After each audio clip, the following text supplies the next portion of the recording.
So Jack's techniques and his application of materials is really unique, and it's a pleasure to have you and have you here learning from him. So thank you very much. Thank you. Thank you. Good morning, good morning. Chicago 2019, where does it go, right? And I can see by the looks of everybody here that I wasn't the only one that didn't spend the night at Big Bar last night, right? Maybe somebody that this guy right here did. So yeah, it's great having everybody here. We're really, really excited. We got, let me move this down, a lot to talk about today. In fact, I think they gave us an hour and a half. We could have probably gone 3. Yeah, but it's lunch, so we're not going to keep you in lunch. We'll make sure we're done. So, you want to go for it, or you want me to go? No, go ahead. ahead. All right, we're gonna ad-lib this today. So, for those of you who can hear my voice, I'm foreign. I'm born and raised in South Africa. Came to the US in '99. But I don't always sound like Bonnie Tyler. It's just, Chicago week, we're expected to do the same workload in half the time. And if you're going to get sick and you're going to speak in Chicago, it's going to be that week. So Monday morning, one of my team members walked in and sneezed and coughed. And I was like, Lindsay, oh sorry, Lindsay, didn't mean to mention you. I said, what are you doing? It's a Chicago week. She goes, I'm not contagious anymore. So I'd just like to tell you guys, I'm not contagious anymore. And if you do wake up with the sniffles on Monday, it's going to require a blood test to prove it's mine. So those of you who know Michael Clark, I get a call from Michael a few months ago, and he said, Conrad, I need you to speak on something. And my position at Absolute is product development, implant industry, larger cases, guided surgeries, all those things. And I'm like, I can't speak on a technical stage. I need somebody professional to come and show us these things. So Jack and I have these collaborations, we call it. And collaborations normally go hand in hand with some red wine and maybe a cigar in the hot tub. And we'll solve the world political issues, and we'll get into religious things, and then we get into teeth. So I said, Jack, what are we talking on? Are we talking on, do we buy a carbon printer? Everybody's talking about that. I said, do we talk about, should I go digital? Should we go digital? If you ain't digital by now, you need to be digital. I said, let's come up with something really cool, something nobody else is going to talk about, Zirconia. Nobody else talks about Zirconia. So we said, let's put a little twist on this, and we're going to take you on a journey of Zirconia. We're going to show you how he does it, how he does his magic, and I'm going to show you at the back end how we put all this technology together, and how the new Zirconia is finally bringing the digital link back to the analog world. And I really think that's the advantage of where we are. So our lab is in, we like to say Chapel Hill, North Carolina. We're actually in Durham. Durham is not as cool as Chapel Hill, so we'll settle Chapel Hill because it's close by. We've been there for 25 years now. We're celebrating our 25th anniversary. We're in North and South Carolina. We've got some boutique labs in Wilmington and the Triad, and just opened one in Charleston. So our whole idea with Absolute is to keep it specialized. Jack has got his specialty, my business partner, Tracy, everybody does a small part. So we don't throw a case in the front end and it goes back. If it's a big case, it goes to Jack's signature department. If it's a diagnostic wax up, it goes to Drew. So we try to keep things separated. And the whole idea with a bigger lab is if you can make it small, everybody only has 10 case bands. And if they have those 10 case bands that they're good at, then you basically have 10 small labs in a big lab. Not always as easy, but we try our best to do this. So I meet this fellow, and we started early on in hybrid technology, all on 4, wrapped acrylic. We started seeing failures. So we were not much into dentures. I always giggle when I'm in a meeting and the technician says, well, denture teeth looks much better than ceramics. It shouldn't. And that's why we started with cobalt chrome, because it gave us the ability to bring pure artistry into these hybrids. So my belief has always been, you can hand wax them if you need them, you can do metal occlusions, you can do everything you need. And the results that we get with this, our master ceramist, Young-Soo Kim, has kind of made it his life journey to really be a master in doing these layering cases. And I look at Jack, I said, Jack, it's pretty good work we're doing there. What are you trying to do with Zirconia? And he's talking about Zirconia and the digital link and how it makes us more efficient, and how we can teach people to do 2 or 3 cases a day. versus this takes 3 days to layer on a bench. So I said, Jack, I've done zirconia. See how that lower blends in with the upper? It's a little bright maybe, a little square on this one. That's my best work right there. Really, really went for that. Toilet bowl, look, it's not really my work. We just Google this. But that's always been, you didn't think I would stand up here and show you that, did you? So I'm not that brave. And I looked at this, through the years we've seen these zirconia products just being functional, just really nothing you can show on stage. And Jack looks at me, he goes, are you insane? That's what zirconia looks like. And my first thought was, layered zirconia. He's like, no, it's monolithic. Because the real magic in zirconia is if you can keep it in monolithic, uncut backed. That's not really a word. Not No, cut but it sounded good. It sounded good, but I want to make a note too. I myself was a traditional, I've always been full arch, full mouth, right? Metal ceramics, been there, done that with you guys. Crazy huge frames. Back then it was casting. It was a miracle if you got that thing to cast, right? Now notice, for about 10 years I've spent my life with zirconia, Conrad, cobalt chrome, Jack, zirconia. I still have all my hair. True. I never thought of that. I'm doing pretty good. I lost some patches here, but other than that, most of it's still here. Jack hasn't seen himself from the back yet. So we'll show you that later. So Jack and I start arguing about, how do we do this and what do we do? And Jack says, think about expectations. When I started this in 92, 93, Willie Galler was the big name. And everybody wanted to go to Willie. I wanted to go to Willie Galler. I want to see how he layers 28 layers in one crown. Had to fly to Switzerland, pay $10,000 to do it. And you can't really understand him, so you go back going, oh, that was beautiful, but I still don't know what we're doing. And he said, look at expectations. When we're as technicians look at this, we're going, how many internal layers can I layer into a crown? We look at our clinicians, they're looking at this saying, is it going to match? Is the margins going to be right? Is occlusion going to be right? How much am I going to pay for it? And how quickly can I get it? And then we go to our end line consumer, and they're like, will it look like a tooth? And how long is it going to take? And how much is it going to cost? So we quickly see that the expectations change as we go from manufacturing to consumers. So the question is, how do we define a layered crown in 2019? Because I think if we can define that layering is a transition, layering doesn't necessarily equate to a brush in porcelain. And that's where we were sideways with this. So we start having these conversations, and Jack goes, I'll take this one level further. Are we craftsmen or are we artists? I've always looked at Jansu and say, what an artist. What can this guy create? He goes, no, we're craftsmen. We're not artists. And so I Googled and I said, what's a craftsman? It says a person skilled in the technique of an art. I said, Jack, got you there. We're actually artists. Then I look at an artist, one who professes and practices an imaginative art. Line angles are not imaginative. They need to be copied, which means, yes, to a point, we might be craftsmen. So I look at the Mona Lisa worth $890 million right now. And I thought, why is that so special? Knowing how to mix paint doesn't make you an artist. And it's a very true statement. If we know how to work with the material, we can be craftsmen. It doesn't make us artists. So I look at why people adore this painting, because it's not really very pretty. And somebody came up with the golden ratio. If you hook something in her left nostril and you draw a line around her head and to her left shoulder, look at the ratio, 1.618. I look at myself, I've seen that somewhere before. Golden proportions, which means artistry and craftsmanship is a very, very gray line of what we're dealing with. And that's a good place for us to be. So Jack goes one step further. He says technology is the bridge.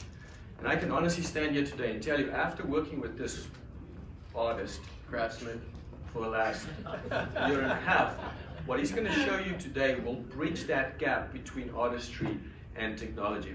So I always like to bring something from the past in to kind of show you where we've been. And I know as technicians you agree with me, we've all been there. So I'm going to set this up. This is a little infomercial on Home Shopping Network out of the 80s. And there's two people in this commercial. There's a lady, which will play my business partner, Drew. And then there's the gentleman, that's me. And I'm always when I speak clinical, somebody will ask me something, I'll say, yeah, we can do that.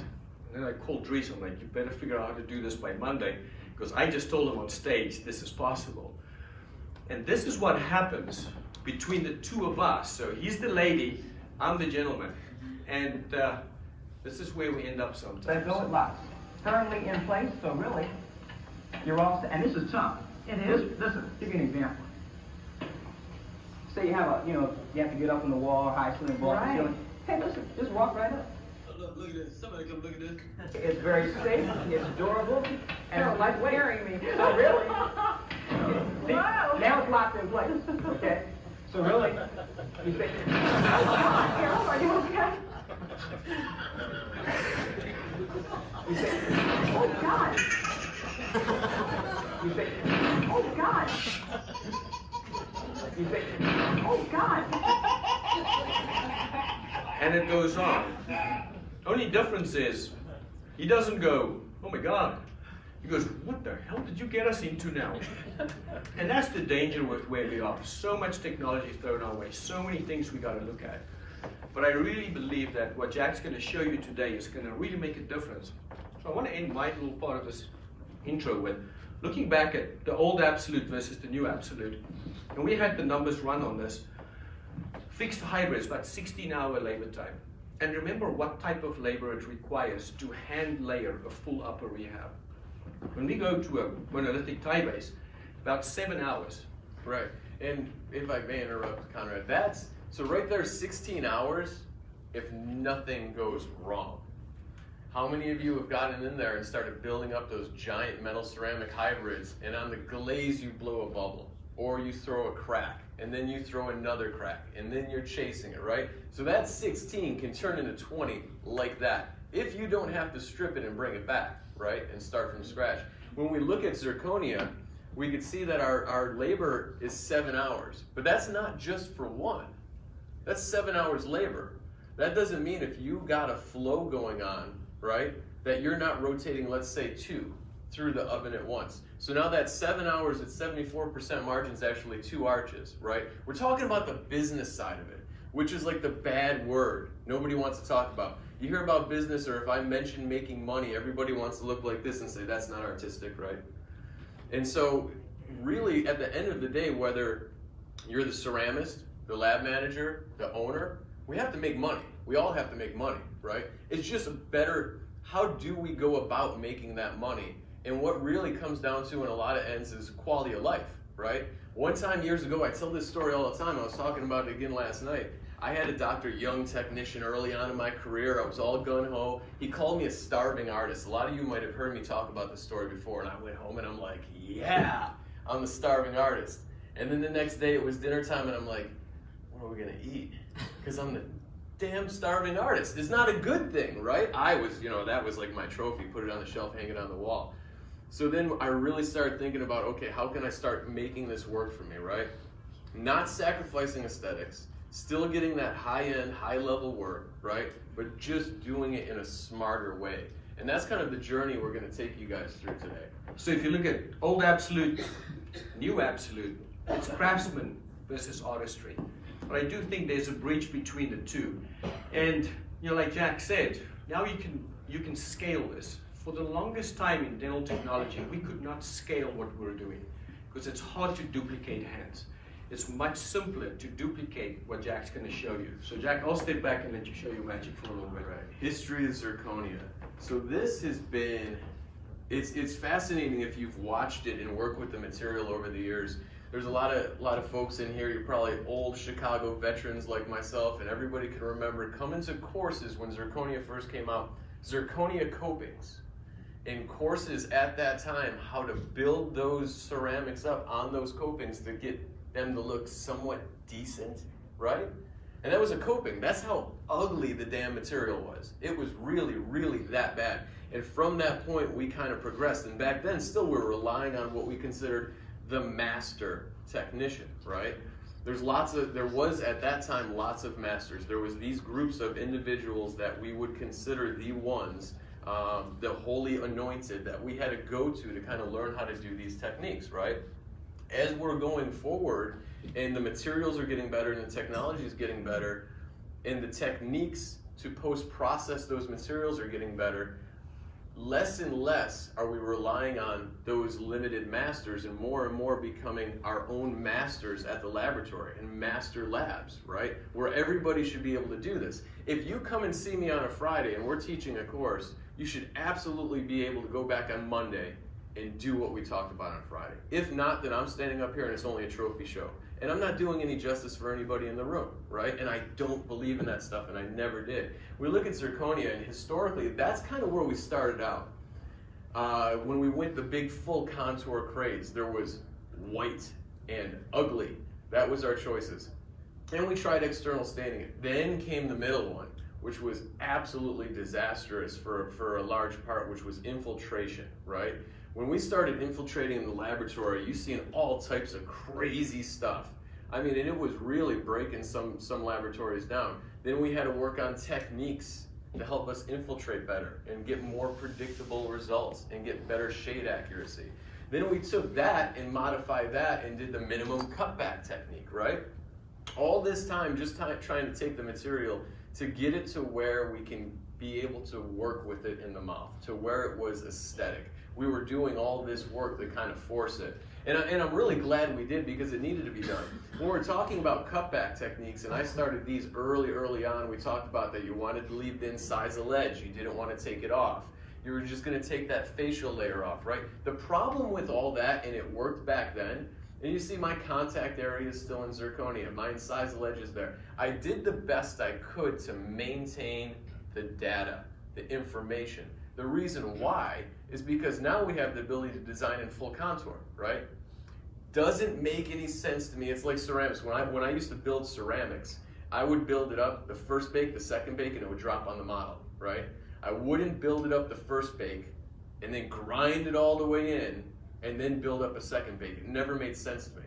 This is kind of the same concept. It didn't make sense for me to go ahead and have that power to design that restoration, and it was done. Occlusion, function, incisal edge, everything was determined. And then it was going to come out of the mill and I was going to cut it all off. It drove me nuts, right? It was absolutely crazy because it was such an inefficiency in the laboratory. It was a redundancy of efforts, right? So then we went and I started modifying it and said, well, I'm just going to do the incisal third. I'm going to do like an Emax thing. Still trying to maintain as much information as I could without removing all of that material. I threw this up years and years ago, and I still use this slide. And there was a gentleman in the room, and he was very angry. There's usually one.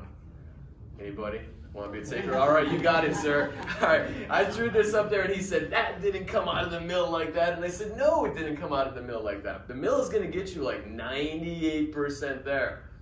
And then we got to sign it, right? So I'm not going to use the word art. I'm going to say sign, and that's what I've done on those restorations. And I can make them look like anything you want them to look like. The area that we're concentrating on now as ceramists is very limited from what it used to be before. Before we used to establish occlusion, we used to establish function, we used to do all that, right? In this now, as a ceramist, this is my window to apply my artistry. I used the word, and apply my artistry. I made a right? But that's it. That's where I work and nowhere else. And because I work in that area, that's something that can be trained and passed down to the other technicians, right?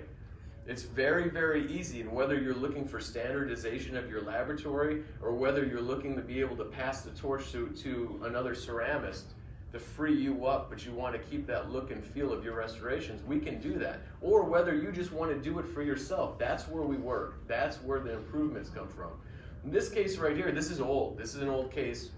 And just talking about some of the inefficiency and redundancy, this case was done at this point, okay? But back then, because the materials were not there yet, okay, the technology and the materials did not marry it up. So what did I have to do? When it came out of the mill, I had to cut it all back. And then I had to come up and invent all these new techniques, right? Because now I have to still make it aesthetic. So now I'm restarting, I'm rebuilding, I'm redoing my own work. It's a huge inefficiency. Here you can see that I applied the Zerliners and some stains, right? Minimal cutback, so that I could come back and apply very little porcelain. Oh, it's not actually there. But it looked really good, believe it me or not. I took it out, didn't It's look that live good. TV. It didn't look good. It looked No, it great. looked Don't good. listen to him. So when we talk about cases in, again, full contour or monolithic also is a dirty word, right? I don't apologize for making money, and I don't apologize for doing what I truly believe in. I had somebody one time I was consulting in the laboratory, and the owner said, she said, I won't sacrifice aesthetics. I said, good, damn it, because either will I. Now let me show you how I do it. You're not sacrificing aesthetics your restoration, if you used 8 powders, when you get done with that A2 molar, it's still A2. All of that in between time that you spent didn't make it any more, you didn't sacrifice anything by doing it any other way, right? If we look at this case is interesting because this is a case that all of us in the room as ceramists would look at and say, that's a bear. That is gonna be a bear. So not only do we have, it's gonna be a custom abutment, but we have a big, nasty metal post right on that other central, right? What are we going to do? And then comes out all the techniques and indifferent materials and techniques to get the indifferent materials to match. And how are we gonna block out the custom abutment? And so on and so on. And ultimately trying to match that very, very translucent 7 and 10, right? This is a tough case. It looks very, very simple. It's a tough case. On this case, and to show you where the materials have progressed, I'm going to show you what I did. I'm not going through the whole entire case, but to give you an idea, right? This one would give all of us in this room a very hard time. But the one difference with me is what I did is monolithic zirconia, okay? That's monolithic zirconia. That is not layered. I did not take out porcelain powders. I did not build them up, right? But define layered, because now I'm going to tell you it's layered, so I'm going to contradict myself. The definition of layered, all that's changed is the definition, how we kind of relate it to the final product. This is layered. And I'll jump in here. My business partner came to me and we said, if we do monolithic zirconia, multi-layer, theoretically we can still charge for layered zirconia. And he said, I'm not sure we can do this. And the more we talked about this, now it's a definition of where does it get layered, but it is still layered because it's still a transition. Layered ceramics is transitional ceramics. Monolithic transitional ceramics effectively is the same thing. So for us in our lab, we're trying to eradicate these layering techniques as much as we can. As long as we can get the same aesthetics, it's ultimately the same product. Much stronger, gonna last much longer. And again, never sacrificing aesthetics. That's the key, right? That is truly the key. If you can do that and you didn't sacrifice aesthetics and you did it smarter, faster, better, and made more money, I said it, sorry. And you know what, and you went home and maybe sat on your deck and had a beer, right? Where otherwise you would have been working all night at the lab. That's the difference, okay? When we really start breaking it down. If I was to tell anybody in this room, I should have put this slide up for and what we did earlier and go ahead and layer 12 porcelains in there and get a palette the size of this stage and lay out all the colors so that I could show you guys my complex build-up technique like my comb over, right? But then come back and show you that it was just layered, it was monolithic zirconia, but it's layered from within. We just redefine what layering means now. So when I do it, I'm going to go through real quickly. A lot of you that have seen me before or seen anything I've done, that's it, right? Dries is right there. He thought this was the craziest thing in the world. I showed up at the lab and I threw those 5 burrs down on the table, and that's it. That's all I use. You don't need any more than that. I really believe you've got to keep it simple, right? The simpler, the better. Overcomplicating it doesn't do any more for you. Not only is that all that I show up with, but I use that, it's going to be PMMA. I use that on zirconia. I use that on green stage zirconia. I use that on layered ceramics. I use that on anything that comes across my bench. That lineup right there. I will say that my bench and Drew's bench looks way more professional than yours. Because we have the nice carousel with all the birds. Well, and Dries says to Conrad, he says, he's only got these 5 things laying out there. How the hell is he going to make anything, right? So that's kind of what we talk about, and we kind of laugh. And now, now you've got the technicians are coming back saying, hey, what was that diamond you were using, right? So it's just the way that I use them. I'm going to throw it in there too. You did not see a high speed. Please, don't use a high speed on your zirconia. chest pains, right? So we're going to talk about protecting the zirconia as we're moving forward. This is just wow polishing paste. I polish the undersides of all the hybrids. If you're going to polish it, use the number 9 short, stiff bristle, right? This is a funny slide. I put this up there. Conrad's like, really? That's what a slide you're going to use? But it's because you go to polish it. How many times do we get all the bristles? They shoot off and they get down your shirt. It feels like you just got a fresh haircut, right? Use the short stiff. It won't do that. I have no idea what that means. Yeah. I did. At one time. And then, of course, just rubber wheels, right? And that's basically all that's going to touch the restorations in the laboratory. This one's really cool. It's a Scotch Brite. When you're working in green stage zirconia, you can just take off the scratches real quick. It's super, super easy. We're going to get to a case here pretty soon. Diamonds, I stopped buying diamonds like 5-6 years ago. I just use these again. I use these for everything. I cut the green stage zirconia. I cut Emax off the blue block. I open embrasures on PMMA. You could use it on layered ceramic just with those Rensburg Brilliant discs, all right? This one's a big one, and I've been showing this for a long time.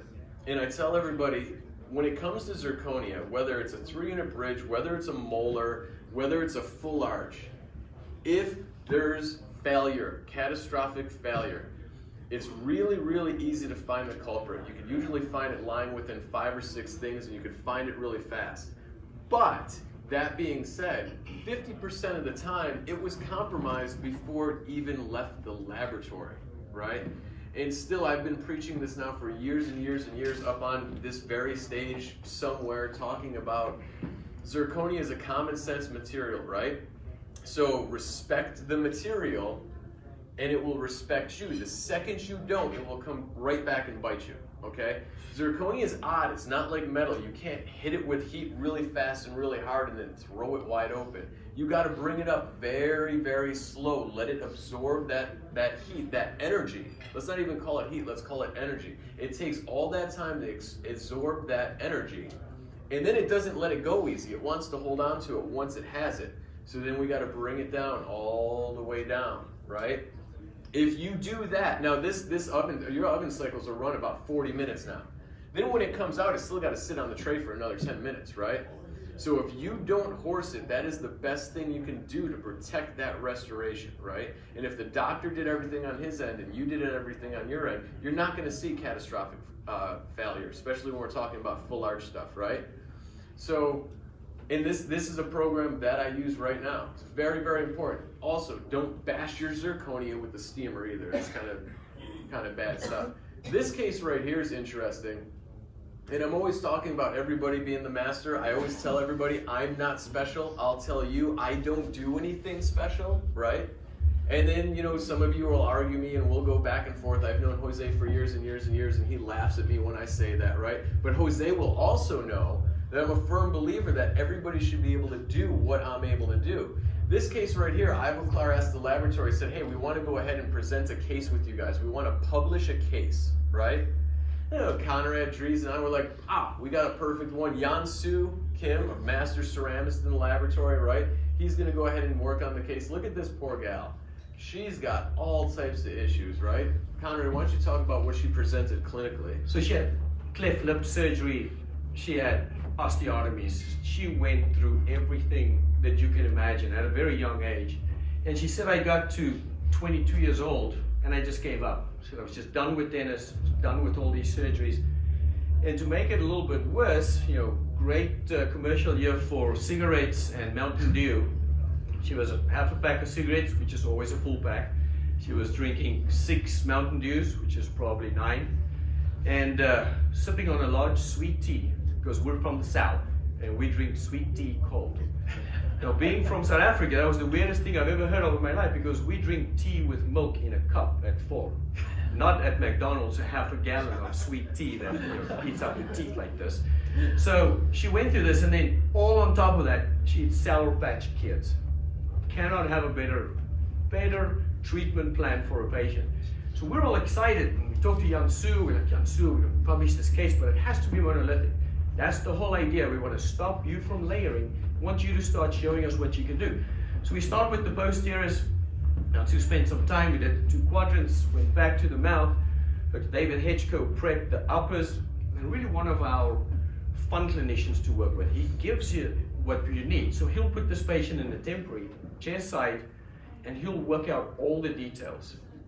Up to this point, our biggest problem has been how do we transfer that back into the final? Jack has mentioned it a few times. Once we have to do cutback, we have to rebuild everything we've done.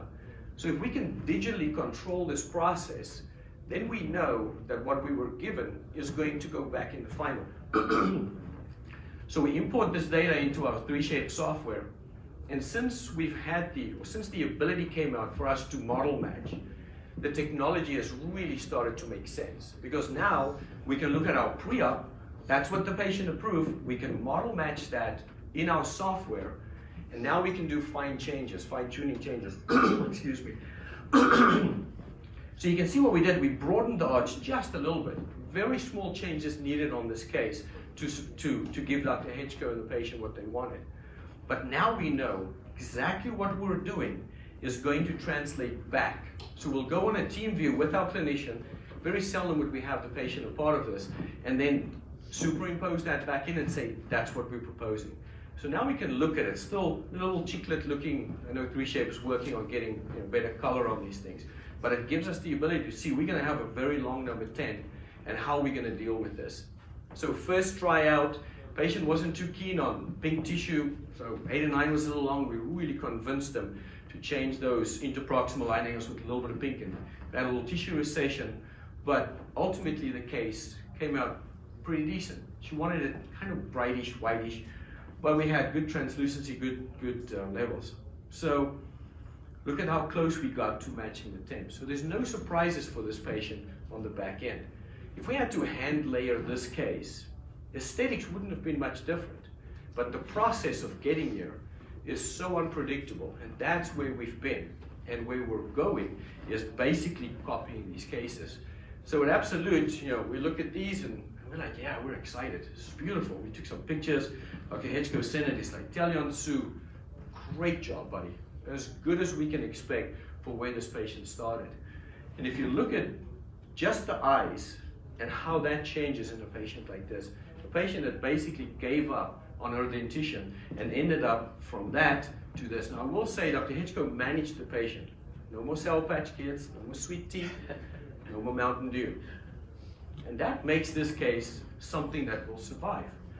So, we're a team at Absolute. If somebody does a good case, we publish it, we give them kudos, we want to make sure that everybody gets it. So I post this on Facebook, Zirconia by Jansu Kim. So he calls me, he's like, you gotta take that down. I didn't do that case. I'm like, Jansu, you're supposed to publish this case. What do you mean you didn't do it? So I get there the next morning, and I'll give you a little insight behind the curtain. And Jimmy Liu, one of our great technicians, does smaller cases, posterior single crowns, a couple of anterior bridges. He goes, yeah, I did it. It's like, I've been working with Jack a few weeks now, a couple of months maybe. Right. He said the case showed up on my bench. I was like, maybe they want me to do it. Grabbed it, finished it, glazed it, sent it out. And we're like, wow, we just took one of our smaller case technicians and turned him into the next master without even knowing we were trying to do that. So yeah, the message that Jack brought with this material is you can be the next master, and we are the next master. If I would have told him that before he's seen that without this case, he would have thought that it was probably out of my mind, right? We published this case, and I don't think we ever told anybody that our master ceramist never touched this case. He actually did the posteriors, which is a really good place for us to be. So I want to take you on a little bit of a side journey, and then we'll put it back on the Zirconia. Where we are as dental labs right now, it's extremely important to be a resource. The days of just doing single crowns, and I remember in town we had a few labs that said, I don't want to do anterior work, send that to Absolute. I'll take all the posterior crowns, we'll just deal with this because it's much easier. Those days are over. We've got CEREC machines out there, we've got printers coming. Is going to eradicate those small cases. So if we're a resource to our customers, then we can really do something from the front end to capture those referrals on the back end. I've always believed right from the start, the best way to get referrals is through your surgical accounts. Surgeons fight for exactly the same business we do. When a surgeon goes out and finds these referrals, on the back end, somebody has to restore that case. And the prettier we can do that, the more of these referrals we'll get. But it's different nowadays because with digital technology, like we said, we can model match, we can do diagnostic wax-ups, and it gives us the ability to superimpose back into the patient's mouth. Now that diagnostic wax-up is worth something, because if we can take this diagnostic wax-up and transfer it to surgery, now we have a conversion denture that actually replicates the final. Then I'm going to throw some iJig technology on the back of this, and I'm going to show you how that link really makes you a huge asset to your lab, to your clinicians. Now remember, in our industry, it's not just about who can make the prettiest teeth. Drew and I have always argued about this. Is it about quality? Is it about service? I'm telling you, it's about quality and it's about service. And then you have to have the products to outperform the guy next door. And that's what this technology is finally giving us. I'm probably going to lose my voice before the end of this. Jack, I hope you know my slides. I got it memorized. The diagnostic wax-up for us is now very simple. And we had a lot of pushback in the beginning because my clinicians would go, I want to put it on a Hano. My orthodontist, or my prosthodontist said, I made you a custom guide table. Remember those little red things that always stayed in the case band because we forgot to use them on the Hanos? And they're like, I want to go back to those days. But what they realized was if they team view with Drew, he can say, lengthen the cuspids 2 millimeters, and let's look at protrusive. Let's look at how that influenced the case immediately. We now have the ability to put this in a surgical part. So I'm going to give you a quick rundown of what the new surgeries can do for us. And there's multiple companies. You can, I encourage you to go talk to Jay Watson from Chrome. They're looking for lab partners. They're training all of us to do this. And basically what these surgeries are doing is it's a buccal base guide. And that buccal base guide gives us a reference point back to the lab. We have never had the ability to have that base guide to guide us to final conversions. For those who've ever been chairside with a conversion, Henry is here. It's hope and pray that everything is going to go well, because by the time we have all the teeth out, we're just squeezing this patient back into vertical. What we do now is those are latched into that base guide, and everything goes back on as a diagnostic wax-up. So our patient is leaving after surgery with a functional prosthesis. That becomes the basis of how we go on to our final. Now that link, and I'll run you through a little surgery real quick. We did some quick extractions because we do the planning and we can guide our surgeons right from the start. We're going to have undercuts, extract those teeth, lay a buccal flap, and now this base guide goes on. I'm not going to get into the surgery as much as I want to show you the link for us digitally.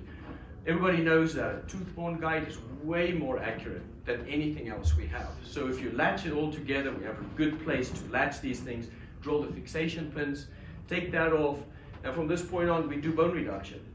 Once the bone reduction is set, we can now do upper and lower at the same time. Now, anybody that's ever been chairside with one of these surgeries would tell you upper or lower, full extractions, bone reductions, implant placement, and conversion is suicide. We did this entire case by extracting everything at the same time.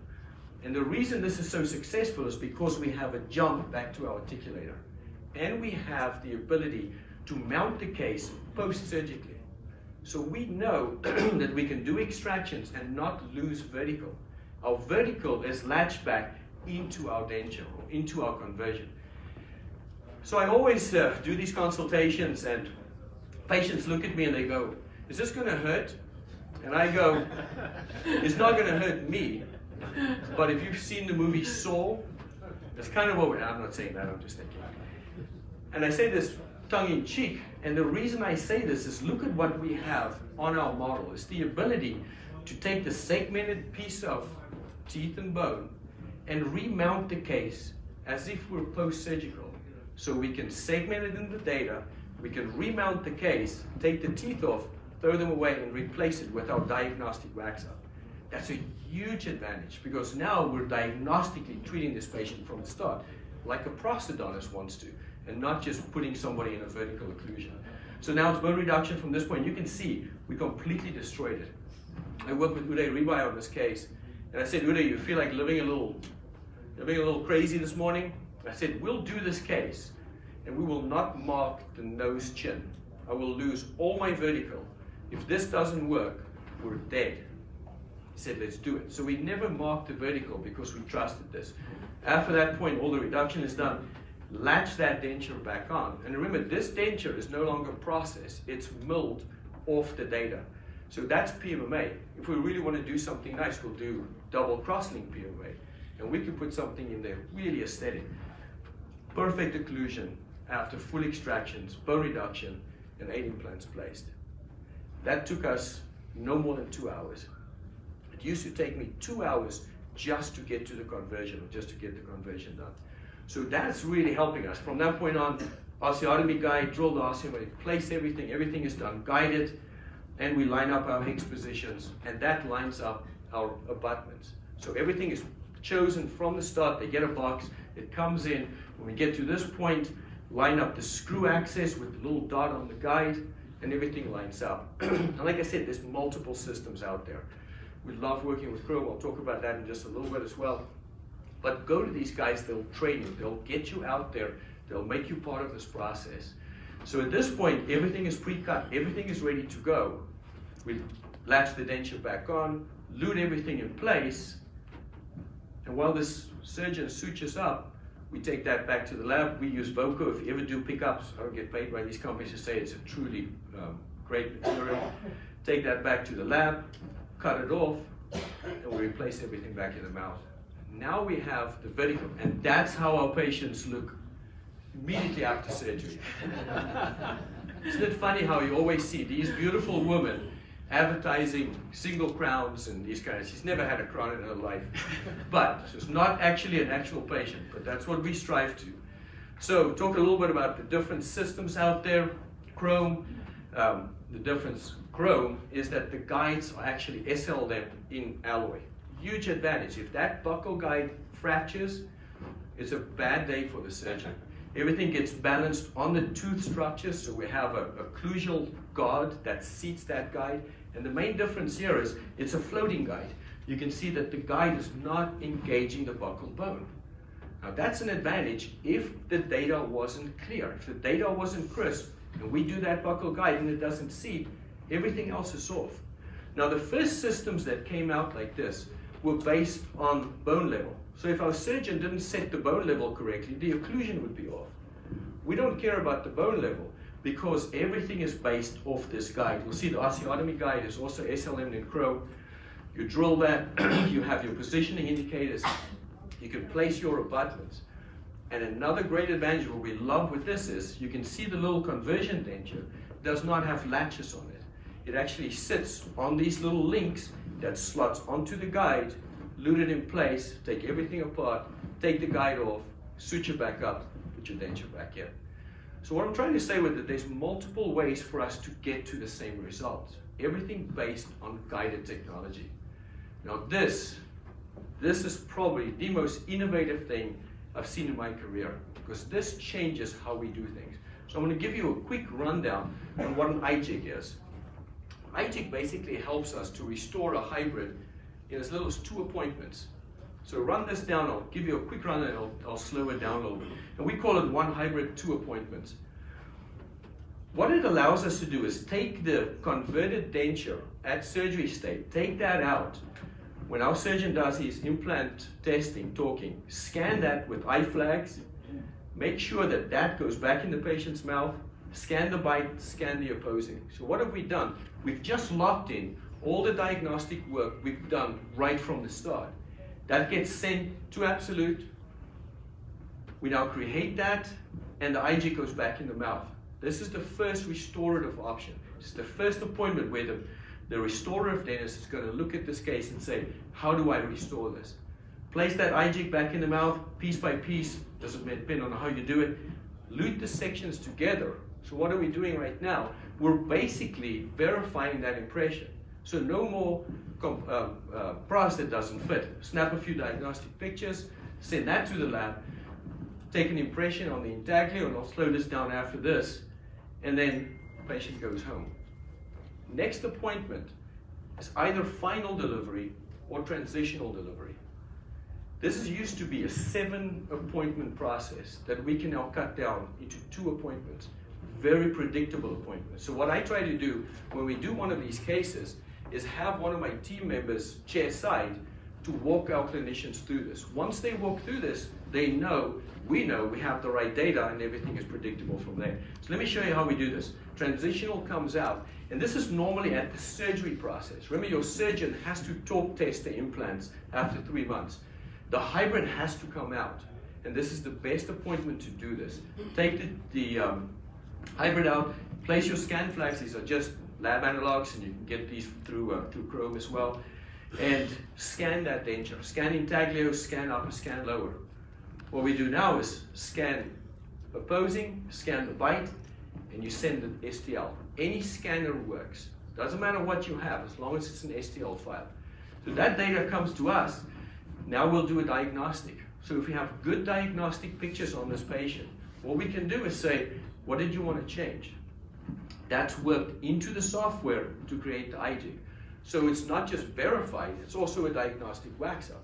So what have we done? We've canceled the first 3 appointments: impression, bite trim, tooth trying. And how many times have we done tooth trying, tooth trying, tooth trying, tooth trying? Those days are over. That saves 4 or 5 appointments easily for these patients. Now we're going to go, and I'll show you, we'll mill this out of a solid puck of PMA to make sure that it's strong, that it replicates what we need. And that replicates the patient's existing. The difference is, what we used to do is take the bite at surgery stage. That bite is not reliable. This patient has been in this hybrid for 3 months. We know exactly what that patient wants and what they don't want. So the diagnostic changes are easily made, and then we'll put back in.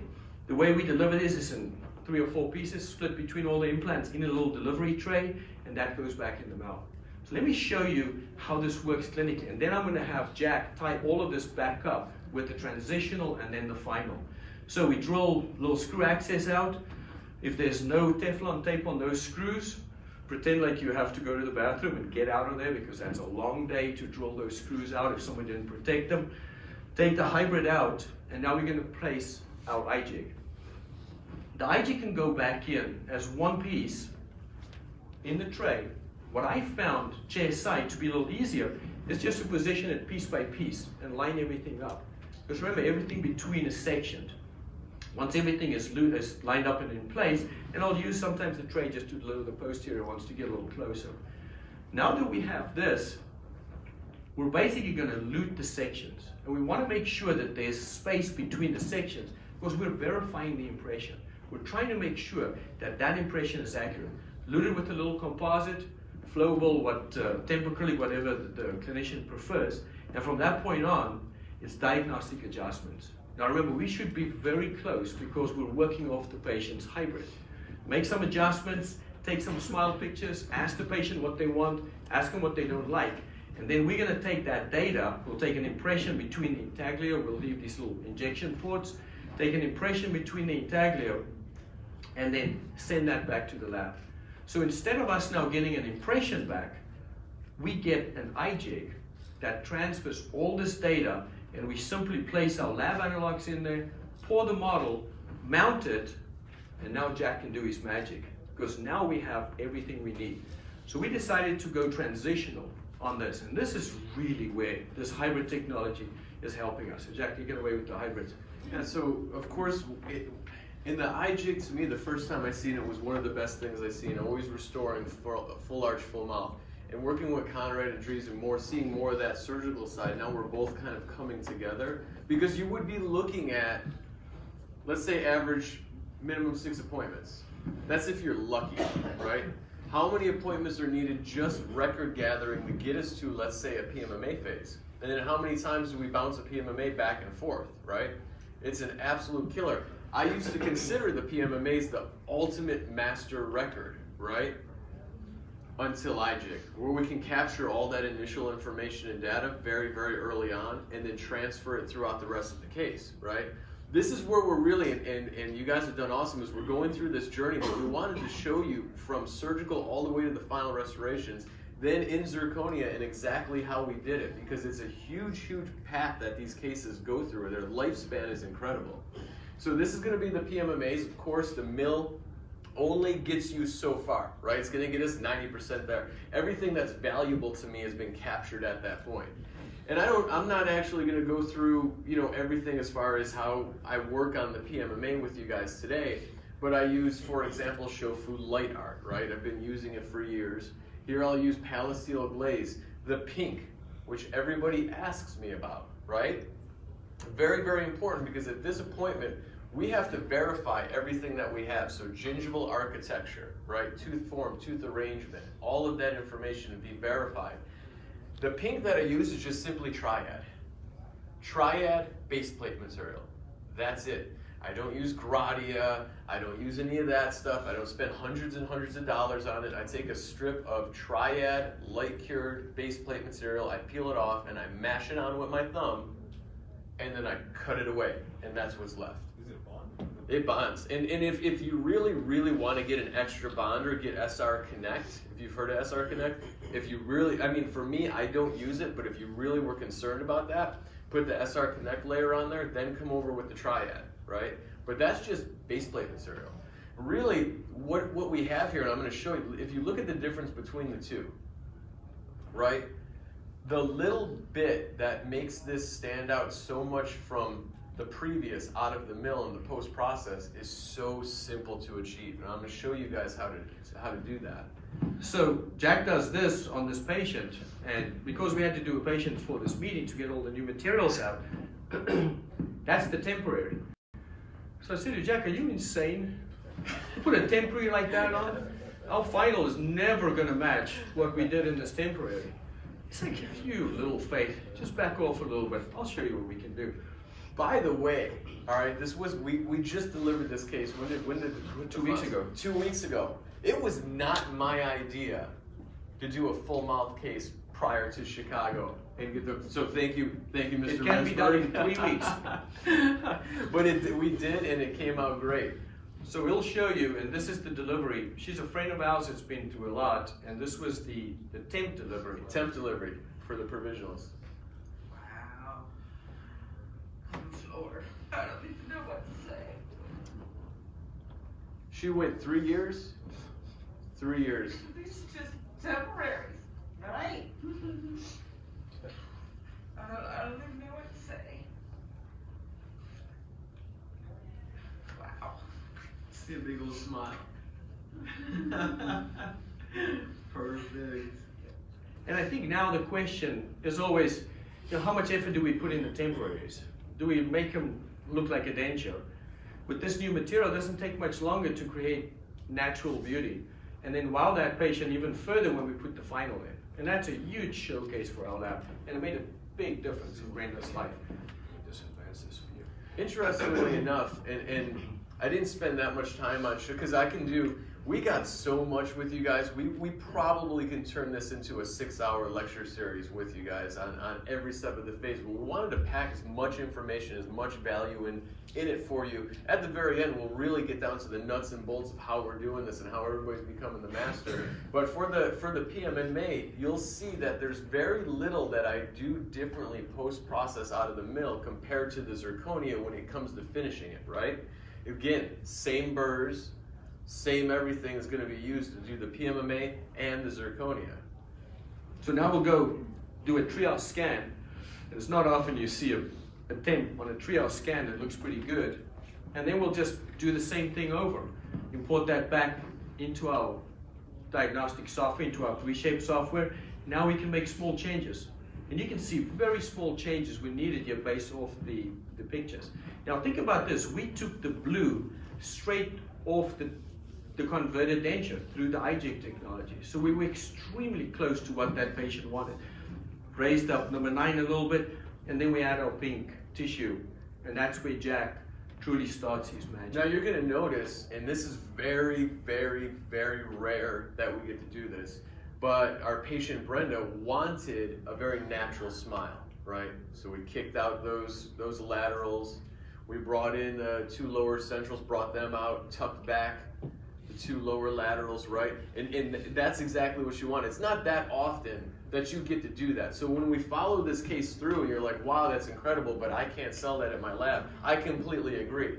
rarely do we get this kind of opportunity to go ahead and apply that kind of natural look and get away with it, right? You got to know who you're working for. So don't go back and drop in all this crazy staining and that and kind of root form, you know, and gingival recession. Be like, oh, I seen Jack do it in Chicago, right? Because you're gonna get the case, but a good chance you might get the case back fairly quickly. But So let me just interject this. So hopefully Brenda is watching us on Facebook Live. is that Facebook Live?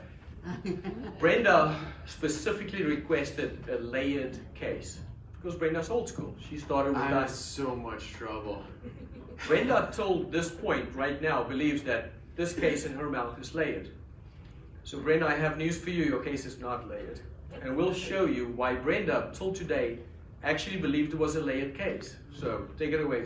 So using Argent N.H.D Plus, and in this Brenda wanted to go for about A2-ish, right? But I used the A2 Light. Went ahead and milled out those double arches. These double arches are going to be the exact same files that came off those PMMAs, right? This is where the predictability comes in.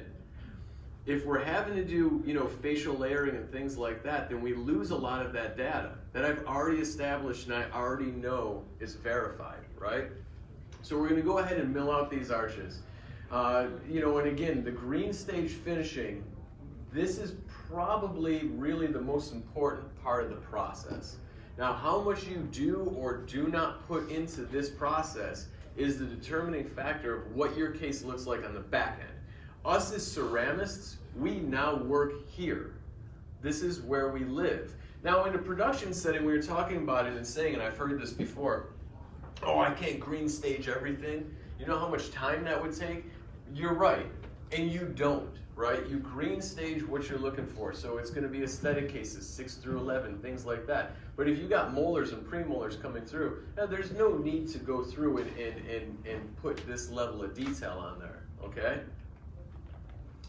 Now, when we're doing this case, again, using those Rensburg discs, the most important part of this entire case is right here and right there. That's what your eye draws to, and of course, midline. Right? If you nail these three, it doesn't matter what you do in the rest, right? Now, it's interesting because we all sat there and we each did one of these, we'd get 10 different results, but they should fall along the same lines, or you could utilize the same techniques to go ahead and finish this, right? This is just all done with the diamonds. Again, remembering and respecting zirconia. If you got a screw access hole back behind this, you're not cutting into it. You leave it.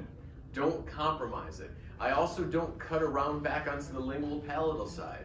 That's not how these are designed. That's not how they're meant to be. You're not gaining anything by ripping that disc across the occlusal and back onto the lingual. You are building in a compromise, and it can break and fracture on you. If you have cantilevers hanging off the back within the proper spread, leave them.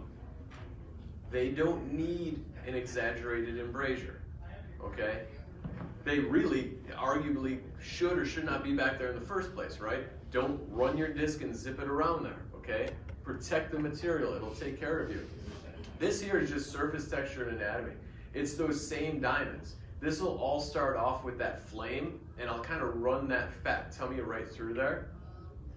And then just a little surface texture here, wearing it down. This is gonna be with the rubber wheels, okay? I'm gonna come back with that same taper diamond. I'm going to put my wear facets in there. This is the big one, and always has. It is far greater of a task to work on gingiva than teeth have ever been, right? It really, truly is. And at this point in this, and notice there's not a cutback for layered ceramics. I'm not going to get out powdered gingival ceramics and apply that. You're going to see what I'm going to actually do moving forward. And I'm able to do this in full contour because of the advancements in zirconia and being able to use N.H.D Plus. N.H.D Plus gives me high strength, high translucency. So I'm going to stay monolithic. I'm not going to do a cutback because you don't need it. We'll take a closer look. You can kind of see what I got. Very, very important when working on these cases, and these are truly the cases that you're going to green stage, over-exaggerate everything, okay? Because when you're going ahead and you're finishing it down, if you put it on exactly how you think it's perfect at that moment, when you sinter it, it's probably gone, right? So if you're uncomfortable and you're squirming in the bench chair when you're looking at your case and saying, wow, this is pretty rough, just sinter it. Trust me, it'll come out and be exactly where you want it, right? So over-exaggerated, again, I can't talk about these embrasures are the most important. I'm not gonna sacrifice my restoration to get them, but if I got the material there, I'm gonna put them in, right? You could also see that in these embrasures, I want papillas, but I've removed the papillas, right? Because I still have material to come back through there. And if you leave everything, you're gonna end up with just a wall, and that's where zirconia arches look very, very, very fake, right? So you wanna make sure that those embrasures are opened up if the case allows you to. Now, on this one, and it was funny because I didn't know if it actually worked, but with Arjun's incisal liquid, I went ahead and put this on the A2 light and just put a little splash on there for the incisal color. Didn't know if it was gonna work, and I would have really been screwed if it didn't, because I didn't have time to mill it back out and sinter it again. So I was kind of rolling the dice and the sweat was coming off my forehead, but it made sense to me that it would work, and I'm really glad that I put it on because it did work and it came out perfect. So this is immediately after sinter, and this is really when you start to gain the value. We haven't removed any information. Everything that, when I built ceramics, right? And you can see I'm kind of twitchy and I bounce around. It's like a touch of ADD, right? I only built ceramics and layered ceramics to get to the end, right? Because that was the most important part to me. So I went through all this process and all through this procedure just to get to the end to finish the case. That's what we have here, right? You see that the N.H.D Plus presents very natural shading, very nice translucencies. We're still monolithic. All right, little closer look.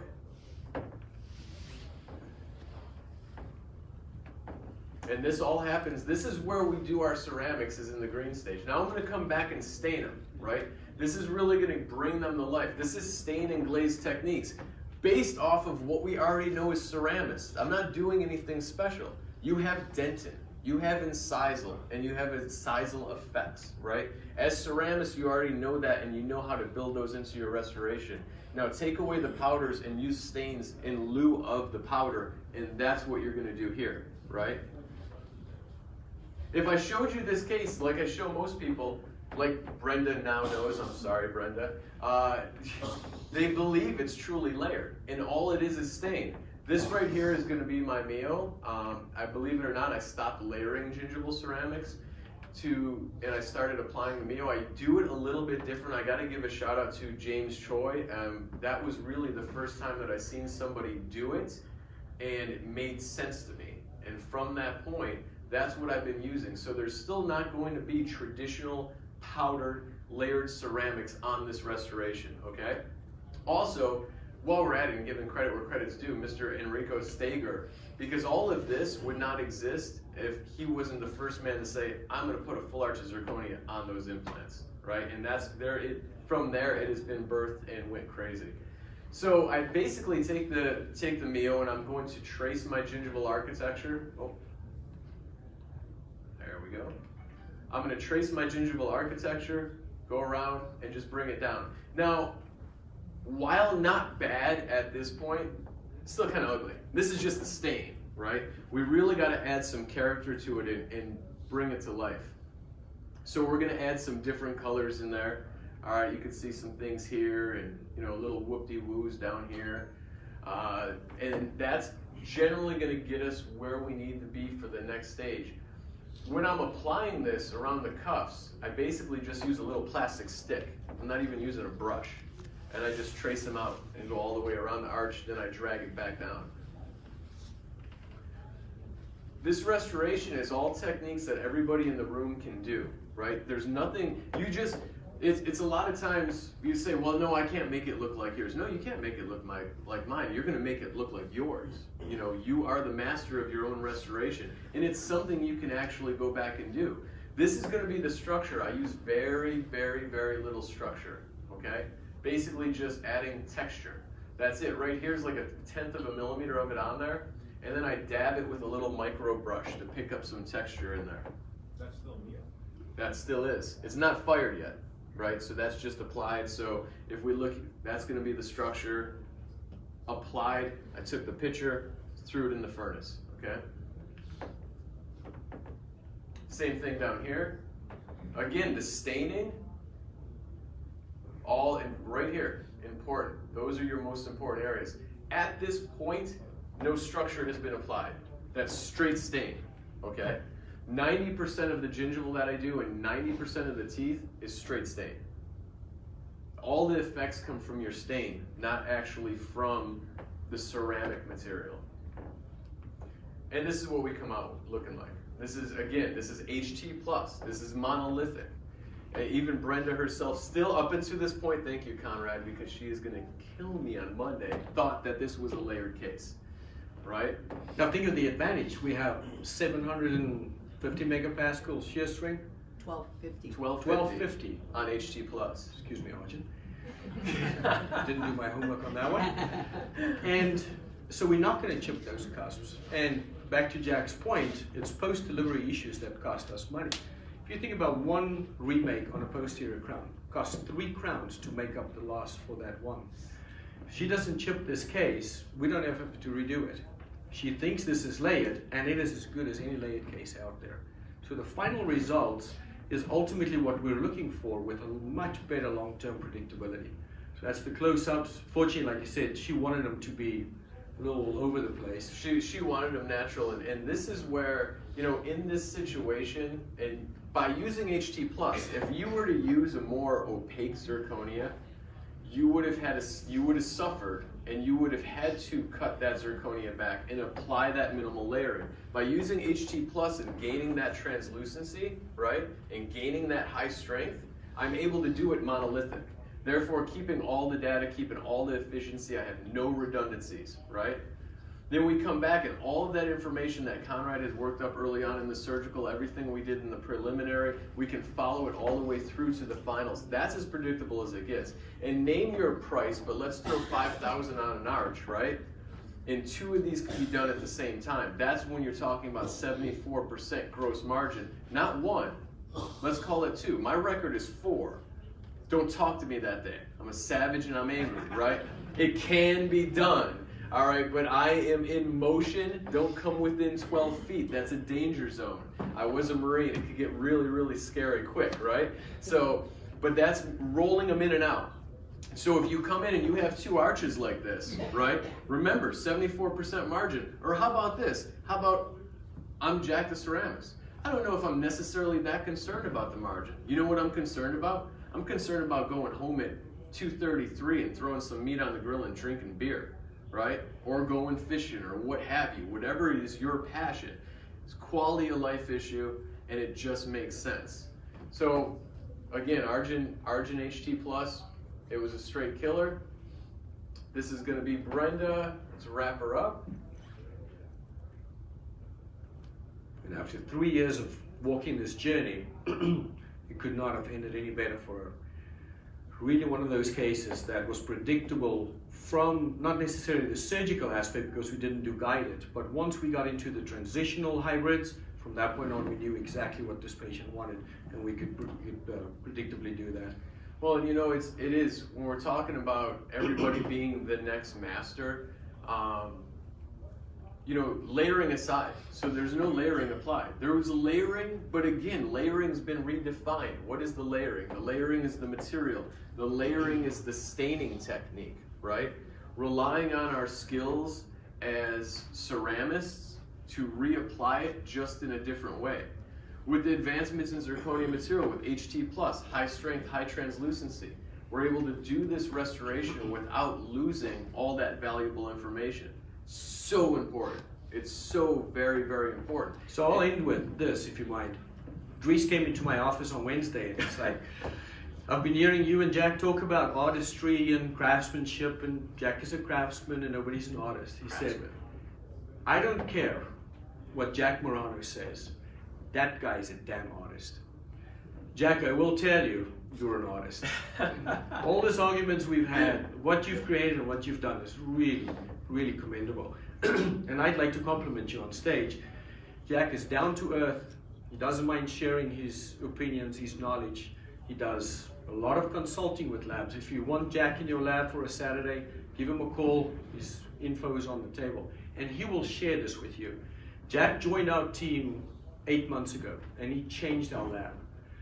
Our posterior technicians are now masters just because they replicated 5 burrs instead of a whole block. I'm truly honored to be on stage with you. You have shown us a whole different world, and my whole team will agree with me on that. You know, since you joined our team, it's been predictable. It's definitely been something that we can now take forward, and we can scale this. And scaling is the one thing I think that's important. Most important. So our contact numbers is on there. You're always welcome to contact Jack. With that, we're a little over time, but we'd like to thank you for your time. And if you have any questions, we'll be around. Thank you, everyone.